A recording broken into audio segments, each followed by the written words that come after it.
if you're looking to gain traction, you need to get good at this because sometimes asking questions directly is not the best strategy. You're listening to Traction Heroes, digging in to get results with Harry Max and Jorge Arango. Jorge, it is lovely to see you again. I so appreciate you making time. Well, no, thank you for making the time as well, Harry. It is always a highlight of my day when we record one of these. Cool. I'm super excited to share with you a reading from a book that's no longer in print, but it is easily findable and procurable. So I know I've brought readings to our conversation before that aren't as easy to find. This is a book by a fellow by the name of John Nolan, and the title of the book is Confidential. And I won't read the subtitle. I think that might be better left for after I've done the reading. And I'm just going to dive in unless you have any questions. No, let's do it. I'm super curious because usually you save the name of the book till after, right? Yeah. This one is not confidential, I guess. Yeah, I, I wanted to frame the conversation in a slightly different way today. And this is a little bit of a long reading. I'm going to have to filter through a couple of pages here, but um, let me start with, we've been taught from childhood how to frame better and better questions to get that information. We've developed a pattern of questions and ways we ask them in order to get as much of the information we want as possible. Sometimes we're successful and sometimes we're not, based in large part on how offensively our question is asked and how defensive the other person becomes.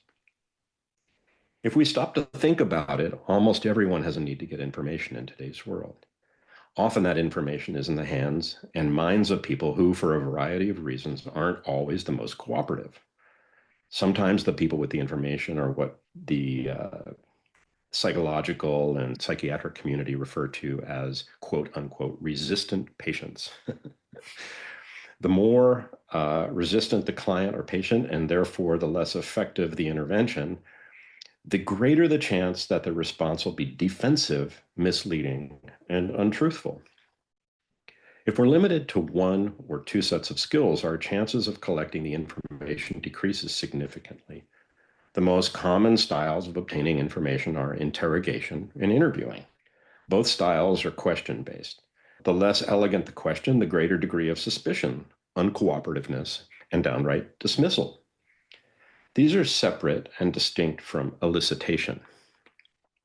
Interrogation is obtaining what you want from someone who possibly has it, who has not admitted having it, and who knows you are and why you want it. Most often, an interrogation session is adversarial in tone as well as in character. Indeed, it's often deliberately structured to appear that way. Continuing on. Naturally, the subject's reaction to your interrogation style will have an impact on the quality of the information you get. Interviewing is the process of obtaining information from someone who probably has it, who has more or less admitted to having it, and who knows who you are and why you want it. Typically, interviewing is non-adversarial in tone. And then finally, for our purposes, elicitation is the process that avoids direct questions and employs a conversational tone to help reduce concerns and suspicions, both during the contact and in the days and weeks to follow, in the interest of maximizing the flow of information. Elicitation then is to obtain the information you want from someone who probably has it, has not necessarily admitted having it, and who may or may not be willing to part with it, and who may or may not know or even care who the elicitor is. Hmm. What kind of misguided impulse led you to bring this reading to our conversation? I'm just trying to. I'm trying to think. It was like, what's the most offensive way I could ask this question? Well, it's actually multifaceted. Before I answer that question directly, let me tell you that the subtitle of the book is Uncover Your Competitors' Top Business Secrets Legally and Quickly and Protect Your Own. Wow. Yeah. Okay. And this book was written by a former intelligence agent who became a specialist in business intelligence, which I would like to, for the purposes of this book, recharacterize as competitive intelligence. Now, before I answer your question, what I will tell you is that I had a role in a company where I was well paid to be a business intelligence person. That is competitive intelligence. And over time, I became uncomfortable with what I was being asked to do. This was a very well funded company, the name of which will remain anonymous. And I was being asked to gather information legally and report back on the findings. And over time, it eventually got to the point where I was being asked to go have find my way to the corporate lunchroom in the competitor's company and just sit and listen. And I thought, that's probably the line for me. So anyway, I stopped doing that particular job. I sort of drew a line. I managed to stay at that company, but I no longer did that job. I just couldn't do it in integrity. And then fast forward many, many, many years, and I've met an amazing man named James E. Cates. And he was the co-author of a book called Climbing the Ladder of Business Intelligence, which is a brilliant and short book on how to think about the information ladder, like from data to intuition, and how it applies to corporate information systems and organizational life. And and as I was reading Confidential, I was like, wait a minute, this isn't business intelligence. This is competitive intelligence. He talks about it in terms of business intelligence, and I understand why, because it's intelligence as in the intelligence community. But then comparing that to climbing the ladder of business intelligence from Cates, I realized that the distinction, it was only now becoming clear to me. And once I had that, it started to occur to me, we spend most of our time, like even you and I, talking about listening, talking about asking questions, and talking about how to gather information and how to organize it. And this book, Confidential, is really about elicitation. It is an entirely different category of information gathering. And there's nothing intrinsically or inherently wrong with it, but it is fundamentally a different skill. And this book outlines how to think about it as an information gathering vehicle that's likely to yield very high quality information in ways that is very disarming. And in product design and development, and like all the things that we do, we're trying to figure out how to show up as real pros, like wielding very, very powerful tools for change. And it occurred to me that I knew nothing formally about elicitation, about how to get information without asking questions, which, according to Nolan, does a spectacular job, depending on how graceful you are, of putting people on the defensive and, in all likelihood, distorting the kind of information and answers you're going to get back. So I really wanted to bring that to our conversation because it is a different body of work for information gathering and organization. Yeah, absolutely. And in hearing when you were doing the reading, and I didn't know, like it completely took me by surprise, the subtitle of the book, right? Because that's not where I thought you were going with this. But as you were reading it, I noted at least three factors to eliciting skillfully. One was the framing, so how the entire situation is framed in which you are having the interaction that leads to obtaining the information that you're looking to obtain. The second is the content, right? Like what are you actually saying or doing that is going to generate that? And the third, I think you mentioned tone, which I would imagine is very important. It's like, how do you say that, right? Yes. And where I thought you were going, and I'm going to bring this to the table because I think it's relevant here, is that those of us who have done user experience design work and have participated in research initiatives,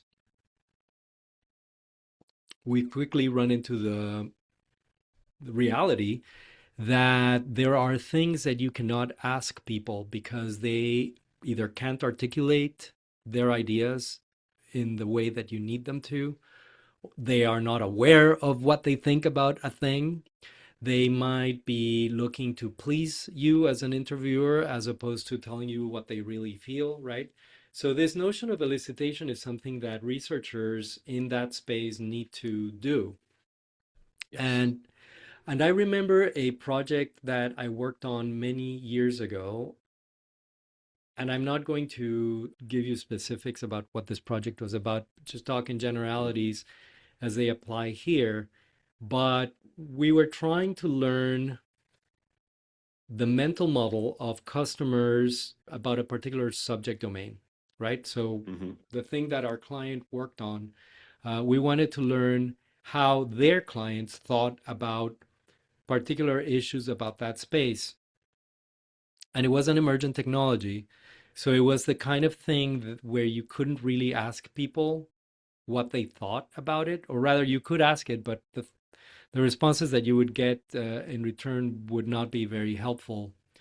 So rather than frame the experience as an interview, we framed it as a co-creation exercise.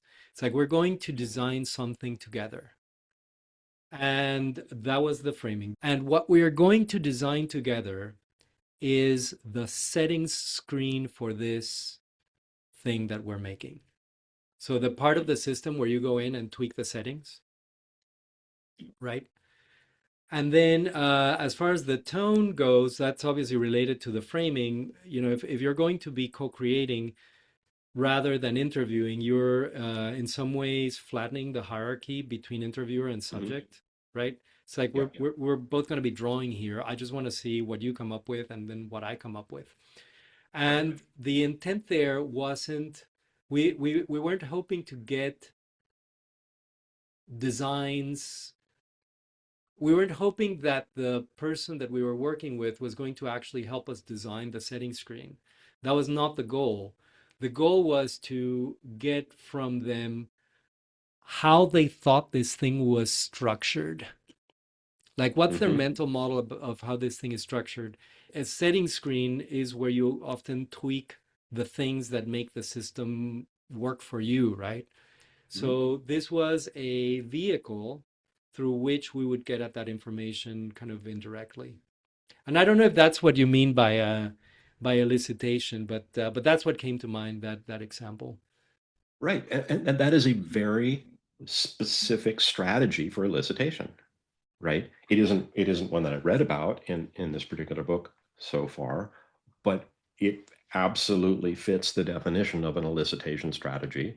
And it's one that uses an entirely different model rather than just interrogating or um, interviewing, right? It engages in a way to elicit information that you're looking for that you can organize in a way that makes sense to you for the purposes that you have, rather than pursue that information in a way that's likely to activate a series of defenses and generate a bunch of lower quality information. I mean, this is one of the reasons that documentary filmmakers and news people will often run their camera, they'll run their videos all the time, right? Because the best stuff is likely to come out when you're not in a scripted moment.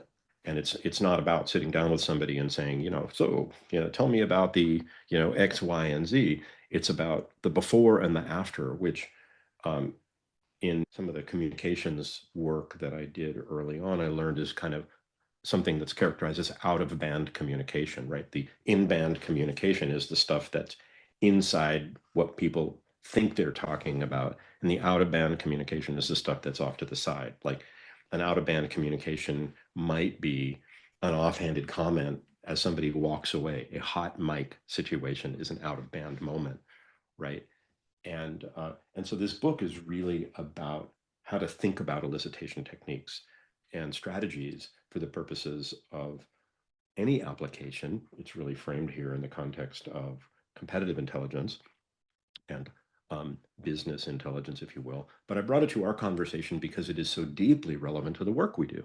The executive coaching, consulting work that I do day in and day out, the design work, information architecture work, the AI work that you are doing with Greg now, you can't necessarily, I mean, interrogations just is not applicable, N/A, right? But questioning, like I've spent my career getting better and better and better at questioning to the point that, I studied and then became certified in precision questioning and answering, right? Dennis Matthews and Monica Warline's approach to what's now called precision Q plus A. He's retired and they've licensed that material to a company called Enliven, where they do this kind of training. We can drop that in the show notes. But it just sort of never occurred to me that elicitation was a thing. And you ought to think about it in a very structured, very intentional, and very methodical way. Maybe we take it for granted just because it's so innate to this kind of work. One of the occupational hazards of being language people is that we maybe overvalue the content at the expense of some other things. Like the reason I'm bringing this up is I've gotten a lot of information in communication situations from body language, Mm-hmm. right? It's like who's paying attention here, who's engaged, who is energized about this discussion, who is clearly tuned out. Yeah. And what does that tell me about the dynamics of this situation? And I suspect that that is a skill where humans are going to have the upper hand over LLMs for a Mm. while, right? Yeah. So I want to circle back though, just because knowing that we have only a few minutes here, this sounds super relevant. And I Yeah. think it's almost like self-evident why, if you're looking to gain traction, you need to get good at this because sometimes asking questions directly is not the best strategy. Can you think of one approach that you learned from this book that might help people do this? Oh, absolutely. I mean, the simplest example is just make a statement which is patently wrong, and someone will correct you. And they'll correct you with the information that's relevant to you, not realizing necessarily that you've just prompted them for a bit of information. I'm smiling because my kids and I just watched three James Bond movies in sequence. Oh, wow. And there's so much of that in the spy genre in general, right? Like, but those Yes, movies have a lot of that, where you're getting information by someone who unwittingly is reacting to something that clearly has been planted there, clearly to the audience, but not clear to the characters, right? that's right. And John Nolan, the author of Confidential, uses Sherlock Holmes as an excellent example of this and lays it out how he does it. It's really quite brilliant. Yeah, well, that's really helpful. I think that, well, first of all, you said that this book is not available, but it's been out of print, but is it available as an ebook? Yeah. Well, it's also available as a physical book. I mean, you can buy it. It's just you're going to find it used. Second-hand copies, yeah. All right, well, it sounds like it's worth checking out, particularly given the source. And again, I think that this is an area where humans might have an edge over AIs just because of it requires a certain degree of Finesse. yes, finesse, nuance, but also kind of like this detachment from the situation. Like you need to be in the conversation, but you also need to have this kind of meta awareness of the conversation as a conversation. That's right. Uh, and you need to do it, I would imagine, and now I'm reading into it, but you would have to do it compassionately so that you are not manipulating people, because that not only is it morally wrong, I would imagine that that too could influence the information you're getting, right? Like you could, if you get good enough at these skills, I could imagine that you could get pretty good at getting the answers you want to hear from people. And you don't want that, right?